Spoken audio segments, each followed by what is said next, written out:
Welcome to Emotions and Stories. The emotions that a person feels are often hidden deep inside their mind, and you can never guess who is feeling what and how they will react. Our today's story is about emotions that are hidden deep but have disastrous results. So let's begin today's story Whispers Behind the Curtain. It was a quiet Sunday morning in the heart of Pune when the body of Ananya Mehra, a 34-year-old interior designer, was discovered in her lavish bungalow. She lay on the marble floor of her bedroom, eyes wide open, a faint bruise on her neck, and the hint of a struggle etched across the room. Her silk scarf, her favorite one, was wound tightly around her throat. Her husband, Rohan Mehra, CEO of a thriving tech startup, was the first to find her. His screams echoed down the hallways, summoning the house staff, and within minutes, the police were called. Rohan had been married to Ananya for 7 years. Their marriage, by all social standards, looked perfect. Powerful couple, beautiful home, no children, but a life full of travels and shared success. Yet, beneath the surface, there were rumors of friction. Whispers of late night arguments and cold silence had reached the ears of their neighbors and even some family members. When the police questioned Rohan, his alibi was weak. He claimed he had gone out for a morning jog alone. No CCTV footage, no witnesses. His fingerprints were all over the scarf. And the biggest blow? Ananya had changed her will just a month ago, making Rohan the sole beneficiary of her assets, which included a recently inherited ancestral property in Lonavala worth crores. Within 48 hours, Rohan was arrested.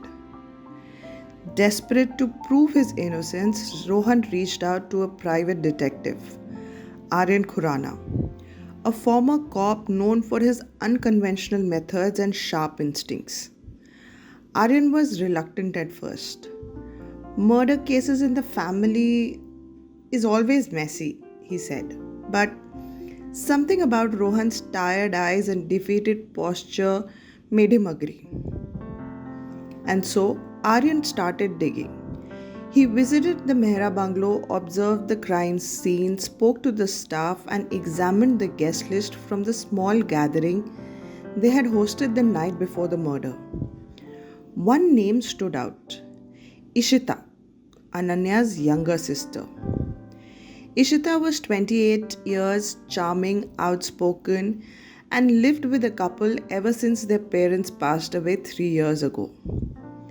On the surface, she was grieving. But Aryan noticed something odd. Her stories were too polished. Her tears seemed too well timed. And most of all, she appeared too eager to shift the blame onto Rohan. Digging into her background, Aryan uncovered a series of unsettling truths. Ishita had applied for a loan of 50 lakhs just weeks ago and had been rejected due to lack of collateral. She was also found to have been in contact with local property agents asking about the valuation of the Lonavala bungalow.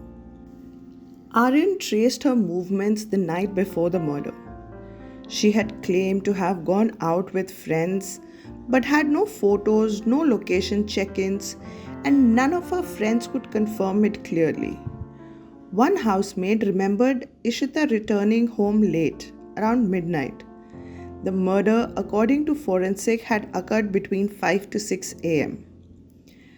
Aryan requested access to Ishita's room and laptop.